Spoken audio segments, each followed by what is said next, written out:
കഥ ഭർത്താവ് ഭാഗം 44. ശ്യാംസുന്ദർ കണ്ണിൽ പകയടിഞ്ഞത് പോലെ ജേക്കബ് തോമസിനെ നോക്കി. പക്ഷേ അദ്ദേഹത്തിൻ്റെ മുഖം ശാന്തമായിരുന്നു. അദ്ദേഹം തനിക്ക് മുമ്പിൽ കിടന്ന കസേരയിലേക്ക് വിരൽ ചൂണ്ടി. അവിടെ ഇരിക്കുന്നീ. ശ്യാംസുന്ദർ സിംഹം ചീറും പോലെ ശബ്ദമുണ്ടാക്കിക്കൊണ്ട് തലവെട്ടിച്ചു. ഇത് പോലീസ് സ്റ്റേഷനാണ്, നിൻ്റെ വീടല്ല. ഞാൻ പറഞ്ഞാൽ പറയുന്നത് പോലെ അനുസരിച്ചോണം. അയാൾ സ്വരം കടുപ്പിച്ചു. ശ്യാംസുന്ദർ കസേരയിലേക്കിരുന്നു. നിന്നെക്കുറിച്ചുള്ള സർവ്വകാര്യങ്ങളും തിരക്കിയറിഞ്ഞിട്ട് തന്നെയാണ് ഞാൻ ചോദിക്കുന്നത്. എന്താ നിൻ്റെ പ്രശ്നം? നിന്നോട് ഞാൻ സംസാരിക്കേണ്ട രീതി ഇതൊന്നുമല്ല. ഒരാൾ തന്നെ കൊല്ലാൻ മറ്റൊരാൾ ശ്രമിച്ചു എന്ന് രേഖാമൂലം പോലീസ് സ്റ്റേഷനിൽ ഒരു പരാതി സമർപ്പിച്ചിട്ടുണ്ടെങ്കിൽ ബാക്കി എന്താ സംഭവിക്കുകയെന്ന് നിനക്ക് ഞാൻ പറഞ്ഞു തരേണ്ടല്ലോ, അല്ലേ? നീ എപ്പോഴോ ലോക്കപ്പിൽ ആകേണ്ട ഒരു വകുപ്പാണ് നീ ചെയ്തിരിക്കുന്നത്. അറിയോ നിനക്ക്? അയാൾ അവൻ്റെ കണ്ണുകളിലേക്ക് നോക്കി ചോദിച്ചു. ശ്യാംസുന്ദർ അദ്ദേഹത്തെ നോക്കി ചുണ്ടുകൾ ഒരു വശത്തേക്ക് കൂട്ടി. ലോക്കപ്പിലാകാൻ വേണ്ടുന്ന ഒന്നും ശ്യാം ചെയ്തിട്ടില്ല സാറേ. അത് ചെയ്താൽ ചെയ്യാൻ പോണതേയുള്ളൂ. സാറ് കണ്ടോ? ഭീഷണിയാണോടാ? അയാൾ സ്വരം കടുപ്പിച്ചു. ഭീഷണിയോ? അതൊന്നും ശ്യാംസുന്ദറിൻ്റെ നിഘണ്ടുവിലില്ല സാറേ. സാർ എന്നെക്കുറിച്ച് തിരക്കിയറിഞ്ഞപ്പോൾ സാറിനോട് അതാരും പറഞ്ഞു തന്നില്ലേ? ശ്യാംസുന്ദർ ചെയ്യാൻ പറ്റാത്ത ഒരു കാര്യവും പറയാറില്ല. അവൻ്റെ മുഖത്ത് മാറി മാറി വരുന്ന വന്യഭാവം ആരെയും ഭീതിപ്പെടുത്തുന്നതായിരുന്നു.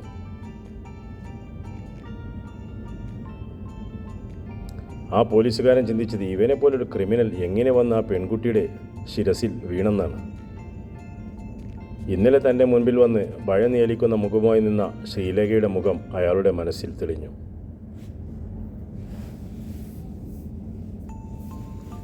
ശ്യാംസുന്ദർ, നിന്റെ പ്രശ്നം എന്താണെന്ന് പറയൂ. നീ ചിന്തിക്കും പോലെ നിന്റെ ഭാര്യ ഇവിടെ പരാതി തന്നിരിക്കുന്നത് നിന്നെ റിമാൻഡ് ചെയ്ത് ജയിലിൽ അടയ്ക്കണമെന്നോ അല്ലെങ്കിൽ കുറച്ച് ദിവസം ലോക്കപ്പിൽ ഇട്ടേക്കണമെന്നോ അല്ല. അവർക്കെതിരെ നീ ഒരു അക്രമം കാണിച്ചു.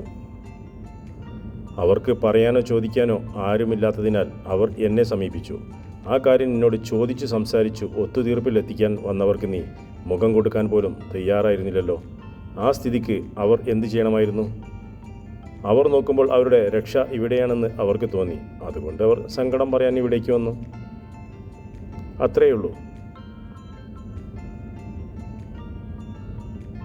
അതെന്താ സാറേ, നാട്ടിലുള്ള പെണ്ണുങ്ങൾക്ക് മുഴുവൻ സങ്കടങ്ങൾ ഉണ്ടാക്കുമ്പോൾ അത് തീർത്തു കൊടുക്കുന്നത് പോലീസ് സ്റ്റേഷനിലാണോ? അപ്പോൾ സാറിന് അത് മാത്രമാണോ ഇവിടെ പണി? എൻ്റെ പണി അതിവിടെ പലതുമുണ്ട്. ശ്യാംസുന്ദറിന് അത് പറഞ്ഞാൽ മനസ്സിലാകില്ല. പിന്നെ പെണ്ണുങ്ങൾക്ക് സങ്കടമുണ്ടാക്കുമ്പോൾ തീർത്തു കൊടുക്കുന്ന കാര്യം പെണ്ണുങ്ങൾക്ക് മാത്രമല്ലടോ, ആണുങ്ങൾക്ക് സങ്കടമുണ്ടായാലും കുട്ടികൾക്കോ അമ്മമാർക്കോ എൻ്റെ സ്റ്റേഷൻ പരിധിയിൽപ്പെട്ട ആർക്ക് സങ്കടമുണ്ടായാലും അത് നിയമപരമായി തന്നെ തീർത്തു കൊടുക്കേണ്ടത് ഒരു നിയമപാലകൻ്റെ കർത്തവ്യമാണ്. അതവിടെ നിൽക്കട്ടെ. നിനക്കത് പറഞ്ഞാൽ മനസ്സിലാവില്ലെന്ന് നിൻ്റെ ഒറ്റവാചകത്തിൽ നിന്ന് എനിക്ക് മനസ്സിലായി. അതുകൊണ്ട് ഞാനത് വിട്ടു. നമ്മുടെ വിഷയം അതല്ല. നിനക്കെതിരെ കിട്ടിയ പരാതിയെ പറ്റിയാണ്. നിനക്ക് ഇനിയും ഒരുപാട് സമയമുണ്ട് നന്നാവാൻ. എല്ലാവരെയും പോലെ മനുഷ്യനായി ജീവിക്കാൻ. മറ്റുള്ളവർ കുടുംബം നടത്തുന്നത് പോലെ അന്തസ്സായി ജോലി ചെയ്ത് മാന്യമായി കുടുംബം നോക്കാൻ. എന്താ അത് നിനക്കൊന്ന് ശ്രമിച്ചു നോക്കരുതോ? ഇനി നിൻ്റെ ഒറ്റയാളുടെ വരുമാനം കൊണ്ട് വീട് നന്നായിട്ട് പോകാൻ ബുദ്ധിമുട്ടുണ്ടെങ്കിൽ നിനക്ക് നിൻ്റെ ഭാര്യയെ ജോലിക്ക് വിടാമല്ലോ. അവർ നല്ല വിദ്യാഭ്യാസമുള്ള സ്ത്രീയല്ലേ. അവർ എത്രയോ നാളായി ജോലി ചെയ്ത് പോന്നവരുമാണ്. അവർ അതിന് തയ്യാറുമാണല്ലോ. എന്ന് എൻ്റെ ഭാര്യ സാറിനോട് പറഞ്ഞോ? അവൾക്ക് ജോലിക്ക് പോയാൽ തീരൂ എന്ന് സാറിനോട് പറഞ്ഞോ? അതോ എൻ്റെ ഭാര്യ ജോലിക്ക് പോകണമെന്നുള്ളത് സാറിൻ്റെ ഉത്തരവാണോ? ഒന്ന് പോ സാറേ. അതൊക്കെ വേണമെങ്കിൽ തീരുമാനിക്കാൻ ശ്യാമിനറിയാം. അവൾ എൻ്റെ ഭാര്യ. അല്ലാതെ. ശ്യാംസുന്ദർ അയാളെ നോക്കി ഒരു വഷളച്ചിരി ചിരിച്ചു. ശ്യാംസുന്ദറിനെ നീതി പഠിപ്പിക്കാൻ വിളിച്ചു വരുത്തിയിരിക്കുന്നു. സാറെന്താ കരുതിയത്? ശ്യാമിനെ പോലീസ് സ്റ്റേഷനിൽ വിളിച്ചു വരുത്തി 4 എണ്ണം തന്നാൽ ശ്യാമങ്ങ് നന്നായി കളയുമെന്നോ? വെറുതെയാ സാറേ. ശ്യാംസുന്ദറിനെ നന്നാക്കാൻ ഒരു SIയെ കൊണ്ടൊന്നും ഈ ജന്മത്ത് കഴിഞ്ഞെന്ന് വരില്ല. അതിന് ശ്യാം തന്നെ വിചാരിക്കണം. ഇപ്പോൾ നീ നന്നാവാൻ തീരുമാനിച്ചിട്ടില്ലെന്ന് സാരം അല്ലേ? സാറിന് അത് മനസ്സിലായി കാണുമല്ലോ. മനസ്സിലായി. അങ്ങനെയെങ്കിൽ അതിനൊരു കാലാവധി കാണില്ലേ? എത്ര നാൾ കഴിഞ്ഞാലാണ് നീ നന്നാകാൻ പോകുന്നത്? അയാൾ അവൻ്റെ കണ്ണുകളിൽ നിന്നും നോട്ടം മാറ്റിയതേയില്ല.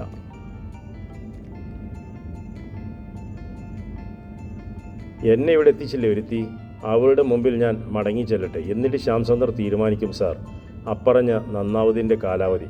നന്നാവാൻ വീട്ടിലോ നാട്ടിലോ നിൽക്കണമെന്നില്ലല്ലോ സാറേ. ജയിലിനുള്ളിൽ കിടന്നാലും നന്നാവുമല്ലോ. അവനൊരു കൊല്ലുന്ന ചിരി ചിരിച്ചു. ഡാ, ആ പോലീസുകാരൻ ചാടി എണീറ്റു. അവനുമായുള്ള ഇത്ര നേരത്തെ സംസാരത്തിനിടയിൽ തന്നെ അയാളുടെ ക്ഷമ കെട്ടുകഴിഞ്ഞിരുന്നു. അയാൾ ശ്യാമിന് മുമ്പിലേക്ക് നടന്നു വന്ന് അവന് മുമ്പിൽ കുനിഞ്ഞെന്ന ശേഷം അവൻ്റെ വലതു കൈ കൊണ്ട് അവൻ്റെ ഇടത്തെ തോളിൽ ശക്തിയായി അമർത്തി. നീ അപ്പറഞ്ഞതിന് വളരെ ഗൂഢമായ ഒരർത്ഥമുണ്ടല്ലോടാ. എന്തായാലും ഞാനൊരു റിസ്ക് എടുക്കുന്നില്ല. അതായത് നിന്നെ പുറത്തേക്ക് വിടാൻ ഉദ്ദേശിച്ചിട്ടില്ലെന്ന് സാരം. നിനക്ക് നന്നാവണമെന്നുണ്ട്, പക്ഷേ അത് ജയിലിൽ കിടന്നേ ആകൂ എന്നൊരു നിർബന്ധവും കൂടുണ്ടല്ലേ? ശരിയാക്കി തരാം. എൻ്റെ ഒരാഗ്രഹമെങ്കിലും ഞാൻ സാധിച്ചു തരണ്ടേ? നിൻ്റെ ഭാര്യ ഇവിടെ വന്നിട്ടുണ്ട്. അവർ വന്നിരിക്കുന്നത് നീ ഇനി ഒരു വഴക്കിലും നിൽക്കില്ലെന്നും ആ വീട്ടിൽ ആരെയും ഉപദ്രവിക്കില്ലെന്നുള്ള കരാറിൽ നിന്നെ കൂട്ടിക്കൊണ്ട് പോകാനാണ്. പക്ഷേ നിനക്ക് താല്പര്യം ആ വീട്ടിലൊരു ക്രൈം നടത്തിയ ശേഷം ജയിലിലേക്ക് പോകാനും. ഞാൻ അവരെ വിളിച്ചു വരുത്താൻ പോകുന്നത് അവർക്കൊപ്പം നിന്നെ വിട്ടയക്കാനല്ല. അവർ ഇന്നലെ എനിക്ക് തന്ന പരാതി ഞാൻ തിരുത്തി എഴുതിക്കാൻ പോവുകയാണ്. ചുരുങ്ങിയത് 2 വർഷമെങ്കിലും ജാമ്യം കിട്ടാതെ നീ അകത്ത് കിടക്കുന്ന വിദ്യ നിനക്ക് കാണണം. ഞാൻ കാണിച്ചു തരാം. ഇനി ഇവിടെ നിന്നെ പുറം ലോകത്തേക്ക് വിടാൻ ഞാൻ ഉദ്ദേശിച്ചേയില്ല. ജേക്കബ് തോമസ് അവിടെ നിന്നും കൊണ്ട് ഒരു പോലീസുകാരനെ വിളിച്ചു ശ്രീലേഖയെ കൂട്ടിക്കൊണ്ടുവരാൻ നിർദ്ദേശിച്ചു. ശ്യാംസുന്ദറിൻ്റെ മുഖത്ത് വല്ലാത്തൊരു തളർച്ച കാണാമായിരുന്നു. ജേക്കബ് തോമസ് മേശവലിപ്പ് തുറന്ന് ഒരു വെള്ള പേപ്പർ പുറത്തെടുത്ത് അനന്തരം അയാൾ ആ പേപ്പറിൽ ശ്യാംസുന്ദറിനെ കാണിച്ചു. ഈ വെള്ള പേപ്പറിൽ ഞാൻ നിന്റെ വിധിവാക്യം കുറിക്കാൻ പോവുകയാണ് ശ്യാംസുന്ദറെ. നിനക്കറിയാലോ, സ്വന്തം ഭർത്താവിനെതിരെയാണെങ്കിലും ഒരു പെണ്ണിൻ്റെ മൊഴിക്കുള്ള ശക്തി. 2 വർഷം കഴിഞ്ഞ് നീ ഇനി ജാമ്യക്കാരെ പോലും തേടിച്ചെല്ലാവും. അതേപോലുള്ള വകുപ്പ് ഞാൻ നിനക്കുള്ള കുറ്റപത്രത്തിൽ ചാർത്തിത്തരും. ശ്യാംസുന്ദറിൻ്റെ ശിരസ് കുനിഞ്ഞു പോയിരുന്നു. അവൻ്റെ നെറ്റിയിഴുക്ക് മുകളിൽ നിന്നും വിയർപ്പ് തുള്ളികൾ കവിളിലൂടെ ചാലിട്ടൊഴുകി തുടങ്ങി. അല്പസമയത്തിനകം ശ്രീലേഖയും ഗോപിനാഥും അവർക്ക് മുമ്പിലേക്ക് വന്നു. ശ്യാംസുന്ദർ അവരെ മുഖമുയർത്തി നോക്കിയതേയില്ല. അവർക്കിരിക്കാനായി അയാൾ ഇരിപ്പിടങ്ങൾ കാട്ടിക്കൊടുത്തു. ജേക്കബ് തോമസ് ശ്രീലേഖയെ നോക്കി പറഞ്ഞു തുടങ്ങി. നിങ്ങൾ തന്ന പരാതിന്മേൽ ആക്ഷൻ എടുക്കുകയാണ് ഞാൻ. ഇദ്ദേഹത്തിന് ഇവിടെ നിന്ന് വിടാൻ യാതൊരു നിർവാഹവുമില്ല. ശ്രീലേഖ ഈ പേപ്പറിൽ ഒരു ഒപ്പിട്ട് തരണം. കോടതിയിലേക്ക് പോകുമ്പോൾ പരാതി ശക്തമായിരിക്കുന്നതാണ് നല്ലത്. ശ്യാംസുന്ദർ ഒരു ഞെട്ടലോടെ മുഖമുയർത്തി ശ്രീലേഖയെ നോക്കി. ഒപ്പിട്, അയാൾ നിർദ്ദേശിച്ചു. ശ്രീലേഖ ശ്യാമിനൊന്ന് നോക്കിയ ശേഷം പേപ്പറിനടിയിലായി ഒപ്പിട്ട് നൽകി. നിങ്ങൾക്കും കുടുംബത്തിനും നിലനിൽപ്പിനും ഭീഷണിയുമുള്ളതിനാലാണ് എനിക്ക് ഇങ്ങനെയൊരു തീരുമാനത്തിൽ എത്തപ്പെടേണ്ടി വന്നത്. ജാമ്യം കിട്ടാവുന്ന ഒരു വകുപ്പും ഇതിലില്ലാത്തതിനാൽ ആരും ആ വഴിക്ക് ശ്രമിച്ചിട്ടും കാര്യമില്ല. ഇനി എനിക്ക് പറയാനുള്ളത് നിങ്ങളെ മാത്രം ബാധിക്കുന്ന കാര്യമാണ്. വേണമെങ്കിൽ എനിക്കിത് എനിക്കത് ചോദിക്കാതെ ഇരിക്കാം. പക്ഷേ നിങ്ങളുടെ ഒരു കുടുംബത്തിൻ്റെ മുൻപോട്ടുള്ള ജീവിതത്തിൻ്റെ ആകാംക്ഷ കൊണ്ട് ചോദിച്ചു പോകുന്നതാണ്. ശ്രീലേഖ ഇനി എന്ത് ചെയ്യാനാണ് പ്ലാൻ? പഴയ സ്ഥലത്ത് തന്നെ ജോലിക്ക് പോകുന്നോ അതോ പുതിയ ഏതെങ്കിലും ഹോസ്പിറ്റലിൽ നോക്കുന്നോ? ശ്രീലേഖ അവിടെ ഇരുന്നു കൊണ്ട് തന്നെ നോക്കുന്ന ശ്യാംസുന്ദറെ കാണാമായിരുന്നു. അയാളെ നോക്കണ്ട. ഇനിയൊരു തീരുമാനം എടുക്കേണ്ടത് നിങ്ങളാണ്. അല്ലാതെ എല്ലാ കാര്യത്തിനും അയാളുടെ സമ്മതം തേടാൻ നിന്നാൽ നിങ്ങൾക്ക് എന്നും ജയിലിൽ പോയി വരാനേ നേരം കാണും. ഞാൻ ജോലി ചെയ്തിരുന്ന ഹോസ്പിറ്റലിൽ തന്നെ പോകും സാർ. അവർ 1-2 തവണ വിളിച്ചിട്ടുണ്ടായിരുന്നു. കൊള്ളാം, നല്ല തീരുമാനം. നിങ്ങൾ പുറത്തേക്ക് നിൽക്കുക, എനിക്ക് സംസാരിക്കാനുണ്ട്. SIയുടെ അനുമതി കിട്ടിയതോടെ ശ്രീലേഖയും ഗോപിനാഥനും പുറത്തേക്ക് ഇറങ്ങി നിന്നു.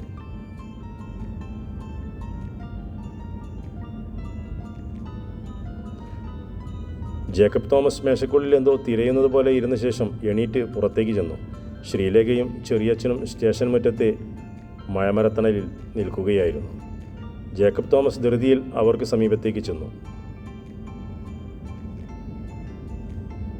കണ്ടില്ലേ വിയർത്ത് കുളിച്ചിരിക്കുന്നത്? അവൻ്റെ മനസ്സ് മാറിയിട്ടുണ്ടെങ്കിൽ നിങ്ങളെ ആരെയും നോക്കിപ്പോലും പേടിപ്പിക്കാൻ ശ്രമിക്കാത്ത വിധം ശാന്തനായിട്ടും ഇവിടെ നിന്ന് പുറത്തു വരാൻ പോകുന്നത്. അവനെ ഇവിടെ നിന്ന് വിട്ടാലും ഒരു മാസമെങ്കിലും കഴിയാതെ അവൻ ശ്രീലേഖയുടെ വീട്ടിലേക്ക് വരില്ല.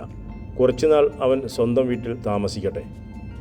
ഇനി അവിടേക്ക് വന്നാലും എന്ത് പ്രശ്നത്തിന് മുതിർന്നാലും ഉടൻ തന്നെ വിളിച്ചോണം.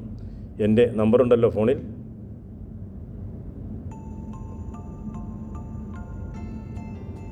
ഉണ്ട് സാർ. ശ്രീലേഖ അയാളോട് നന്ദി പറഞ്ഞു.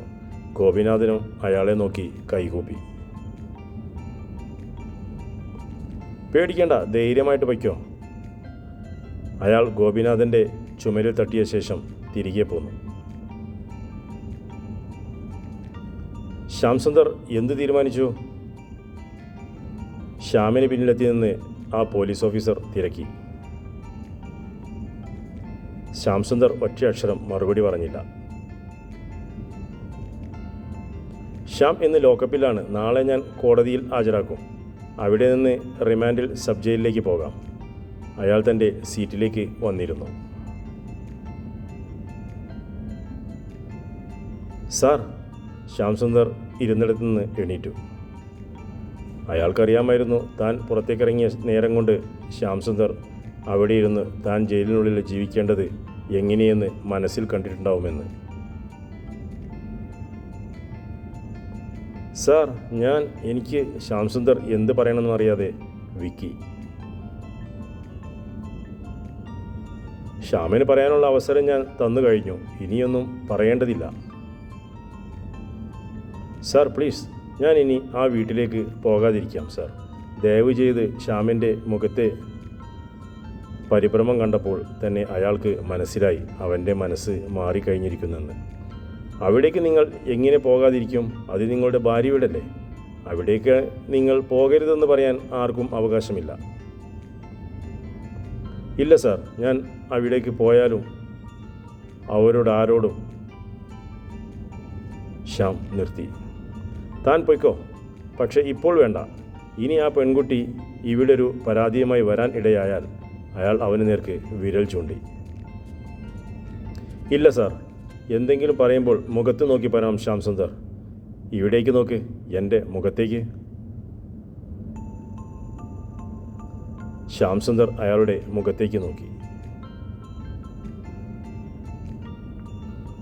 താൻ ഒഴിവാക്കേണ്ട ഒന്ന് കൂടിയുണ്ട്, അറിയാവോ തനിക്ക്? അത് അയാൾ ചോദിച്ചു. അതൊഴിവാക്കിയാൽ താൻ പെർഫെക്റ്റ് ആണെന്നോ? തൻ്റെ പെണ്ണ് വീട്ടുകാരുടെ അഭിപ്രായം പിന്നെന്തിനാടോ താൻ ഈ പേയ് വെള്ളം വലിച്ച് കയറ്റിയിട്ട് അവർക്ക് മുമ്പിൽ നാണം കിടുന്നത്? ശ്യാംസുന്ദർ അയാളെ നോക്കി തലകുലുക്കി. എന്താടോ ഇനിയും അത് തുടരുമെന്നോ? ഇല്ല സാർ. ദാ ഇവിടെ ഒപ്പിട്. അദ്ദേഹം അവൻ്റെ മുമ്പിലേക്ക് നീട്ടിയ ബുക്കിൽ അവൻ ഒപ്പിട്ട് നൽകി.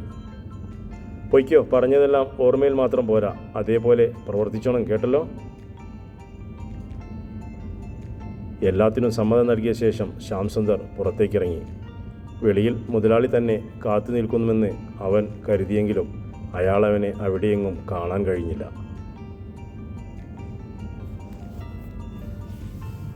തുടരും കഥയുടെ അടുത്ത ഭാഗം.